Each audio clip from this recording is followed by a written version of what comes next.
इस वीडियो में फ्रेंड्स आप लोगों के साथ बात करूंगी आज मैरीगोल्ड प्लांट के बारे में कि आप किस तरह से केयर करें कि आपको आपके पौधे पे इतने हैवी फ्लावर्स मिल सकें। ये देखिए फ्रेंड्स, ये मेरे लास्ट ईयर के मैरीगोल्ड हैं जिनको आप देख सकते हैं इनमें कितने खूबसूरत कितने बढ़िया फूल खिले हुए थे। तो आज की इस वीडियो में आपके साथ कुछ खाद शेयर करूँगी, कुछ केयर टिप्स शेयर करूँगी जिन्हें आप फॉलो करेंगे तो आपका भी मैरीगोल्ड इतना हेल्दी हो जाएगा। तो चलिए वीडियो को स्टार्ट करते हैं। Hey guys, this is Shagufta and you are watching my new garden. देखिए फ्रेंड्स, ये वाला वो तो मेरे लास्ट ईयर के मैरीगोल्ड थे, लेकिन ये वाला देखिए इस बार का है।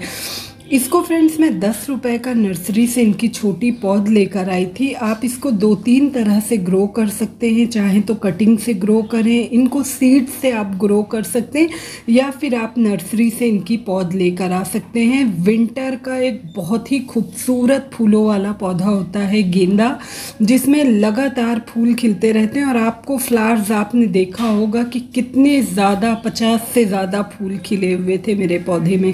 तो ऐसी क्या केयर करें। देखिए मैरीगोल्ड आपका अब जो नवंबर लग गया है, इस टाइम में आप इसे ऐसी जगह रखिए जहां कम से कम 4 से 5 घंटे की धूप तो लगे। देखिए मैंने मैरीगोल्ड, क्योंकि ये एक सीजनल पौधा होता है, इसको किसी बहुत बड़े गमले की ज़रूरत नहीं होती। मैंने देखिए एक को प्लास्टिक पॉट में लगाया है और एक को मिट्टी के गमले में लगाया। दोनों की जो हाइट है वो 8 इंचेस है, मतलब 8 इंच के गमले में लगाया है। जब भी मैरीगोल्ड आप मिट्टी के गमले में लगा रहे हैं, अभी बताती हूँ आपको क्या करना है। मिट्टी के गमले में लगा रहे हैं तो सॉइल कैसी भी रहेगी चलेगा, लेकिन अगर प्लास्टिक के गमले में लगा रहे हैं तो गमले में एक से ज़्यादा छेद होना चाहिए, यानी होल्स होना चाहिए, जिससे जब भी वाटरिंग करें ईजिली पानी निकल जाए। इस टाइम पौधों मिट्टी में इस तरह से देखिए कुछ वीड्स वगैरह निकल आती हैं, इनको रिमूव करते रहें।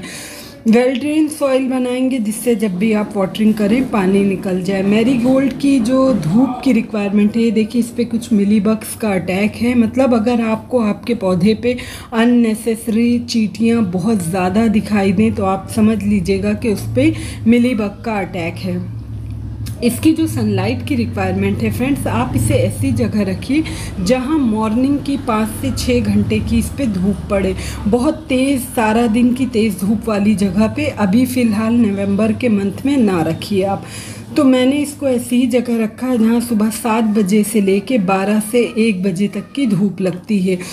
इस पौधे को जब भी आप इसमें पानी डाल रहे हैं तो हमेशा ख्याल रखें कि डायरेक्ट इसकी मिट्टी में वाटरिंग करें। बहुत ज़्यादा आपको इसकी पत्तियों को बार बार नहलाना नहीं होता है, क्योंकि इसमें बार बार पत्तियां भिगोने पे इनमें फंगस लग जाता है। तो इस चीज़ का ख़ास ख्याल रखें। बहुत डेलिकेट प्लांट होता है। जब आपका मेरा पौधा देखिए मैंने बताया 10 रुपए का लाई थी, बहुत छोटा था, उस स्टेज में ही मैंने इसकी हर 15 दिन में एक बार टिप की पिंचिंग किया, जिसका रिज़ल्ट आप ये देख सकते हैं कि इसमें बहुत सारी मल्टीपल ब्रांचेज आई हैं। जितनी ज़्यादा आपके पौधे में ब्रांच रहेगी उतना ज़्यादा आपको फूल मिलेगा। ये वाला पौधा देख रहे हैं, इसको भी अभी कुछ समय पहले मैंने लगाया है। इसमें भी देखिए छोटी छोटी सी इनकी टिप की पिंचिंग कर दे रही हूँ। पिंच करते रहने से पौधा बहुत ज़्यादा बुशी हो जाता है और फिर बहुत ज़्यादा क्वांटिटी में आपको उससे फूल मिलते हैं। मैरीगोल्ड आपका इसकी जो खाद की रिक्वायरमेंट है फ्रेंड्स वो बहुत कम है। इसमें ऐसा नहीं है कि आपको हर 5 दिन, हर 7 दिन या फिर 15 दिन के गैप पे आप खाद डालते रहें। महीने में एक बार जो भी खाद डालें, वंस अ मंथ आप देंगे, बहुत अच्छा इफ़ेक्ट करती है।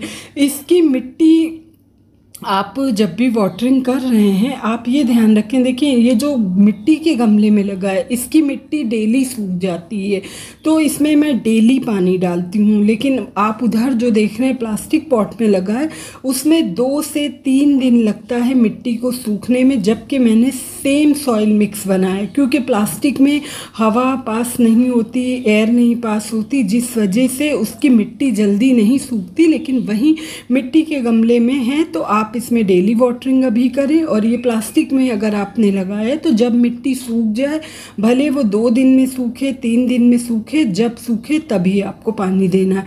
एक चीज़ हमेशा ध्यान रखिएगा, मैरीगोल्ड के पौधे को कभी भी शाम के बाद अगर आप पानी डाल रहे हैं 6-7 बजे के बाद, तो कभी भी इसकी पत्तियों को मत नहलाइए। हमेशा आप इसकी मिट्टी में ही वाटरिंग करें शाम के बाद। इसमें इंसेक्ट के तौर पे फ्रेंड्स आपका स्पाइडर माइट्स बहुत लगती है और मिलीबग बहुत लगता है। उसके लिए नीम ऑयल स्प्रे करिए 15 डेज़ में। खाद के तौर पे देखिए फ्रेंड्स, ये है डीएपी। मतलब गेंदे के पौधे को डीएपी खाद बहुत ज़्यादा पसंद होती है। तो ये जो 4 से 5 दाना बस सफिशिएंट है। आप सिर्फ 4 या 5 दाना डालेंगे, वो भी महीने में एक बार। तो इससे क्या होगा कि पौधे की ओवरऑल ग्रोथ होगी, मतलब लीफी ग्रोथ भी होगी, साथ के साथ आपके पौधे में फूल भी बनेंगे, कलियां भी बनेंगी। देख रहे हैं कितने ये इतने इसके ग्रैन्यूल्स हैं। 4 to 5 ग्रैन्यूल्स मैं मिट्टी में डाल दे रही हूँ। डीएपी एक केमिकल खाद होती है। जब भी पहली बार आप यूज़ कर रहे हैं तो कम क्वांटिटी में यूज़ करें। अपने पौधे की हाइट, उसकी कितना मैच्योर है, उस हिसाब से आप यूज़ करें। अगर बहुत छोटा पौधा है तो आप ज़्यादा इसको ना यूज़ करें, क्योंकि केमिकल होने की वजह से समटाइम्स अगर इसकी क्वांटिटी ज़्यादा हो जाती है तो प्लांट आपका बर्न हो जाता है। इसकी रूट्स देखिए कितने अच्छे से डेवलप है कि ऊपर तक इसकी रूट्स आ रही हैं इस वाले पॉट में। तो ये वंस अ मंथ आप डीएपी डाल दीजिए। मैरीगोल्ड के लिए बहुत अच्छी खाद है। अगर आपके पौधे की लीफी ग्रोथ नहीं हो रही है, तो मतलब पत्तियां नहीं आ रही हैं, तो आप एक आध मुट्ठी vermicompost once a month डाल सकते हैं। इसमें फंगस, वाइट फ्लाइज वगैरह, वाइट कलर का इनकी पत्तियों में एक तरह का फंगस होता है जो लग जाता है। समटाइम्स वो ओवर वाटरिंग से लगता है और समटाइम्स ऐसे ही लग जाता है। तो जो दूसरी खाद के तौर पे आपको बताऊंगी वो एज अ इंसेक्टिसाइड बहुत अच्छा वर्क करती है। ये देखिए, ये है एलम। एलम आपका ये जो है ये मिट्टी को एसिडिक बनाता है और समटाइम्स मिट्टी में किसी तरह के कोई इंसेक्ट वगैरह पनप जाते हैं तो ये उनको भी किल करता है। मिट्टी बहुत अच्छी फर्टाइल होती है इससे। इतना बड़ा पीस देखिए, ये होगा 250 ml तक वाटर होगा। बस 5 से 7 मिनट के लिए आप इसको इसमें डाल देंगे और आप देखेंगे 5 से 7 मिनट बाद इसका पानी जो है वो थोड़ा सा वाइटिश हो जाएगा। मतलब इसका जो न्यूट्रिएंट है वो इसमें आ जाएगा, पानी का कलर आपका चेंज हो जाएगा। 5 से 7 मिनट के लिए ही आपको इसको डाल के रखना है। उसके बाद बस ये पीस आप निकाल लीजिए बाहर और इसको आप ऐसे ही रख देंगे तो ये थोड़ी देर में सूख जाएगा। फिर जब आपको नेक्स्ट इसकी ज़रूरत हो तो आप यूज़ कर सकते हैं। ये महीने में आपको एक बार डालना है। समटाइम्स बहुत सारी प्रॉब्लम मिट्टी के ही वजह से स्टार्ट होती है पौधे में। पहले फंगस वगैरह मिट्टी में लगता है, फिर मिट्टी में लग के वो आपके प्लांट में। तो अगर मिट्टी आपकी अच्छी होगी तो फिर प्लांट में जल्दी फंगस नहीं लगेगा। और दूसरा, ये जितने भी फूलों वाले पौधे होते हैं उनको एसिडिक सॉइल पसंद होती है, तो ये बहुत अच्छा वर्क करेगी आपके पौधे में। वंस अ मंथ आपको ये देना है। एक बार अप्लाई करके देखिए। जो भी इसकी नीचे की कुछ लीव्स वगैरह ख़राब हैं इनको रिमूव कर दूँ। नीम ऑयल अगर आप स्प्रे कर रहे हैं तो बहुत तेज़ धूप में ना करेंगे तो बेहतर होगा।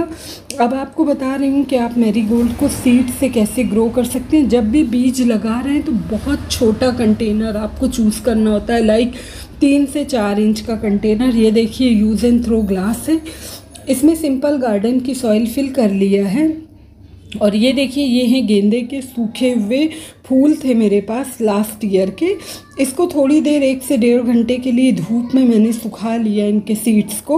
ये बहुत अच्छा तरीका होता है। आप लोग के घर में भी इस वक्त गेंदे के फूल मौजूद होंगे, उनको आप छायादार जगह पे सूखने के लिए टांग दीजिए।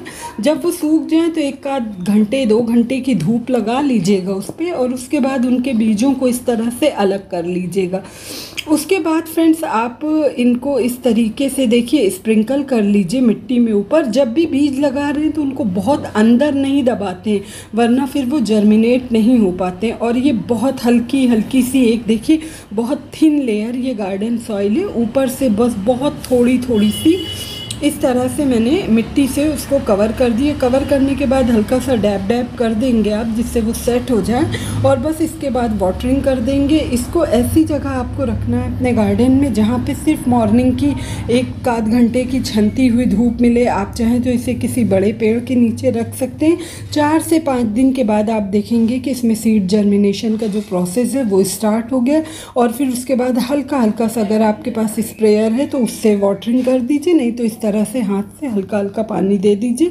4 से 5 दिन के बाद इसमें सीड्स निकलना स्टार्ट हो जाएंगे। बस एक ये छोटी सी इन्फॉर्मेशन थी, होप आपको अच्छी लगी होगी। अच्छी लगी तो चैनल को सब्सक्राइब करिएगा, वीडियो को like and share. Bye bye.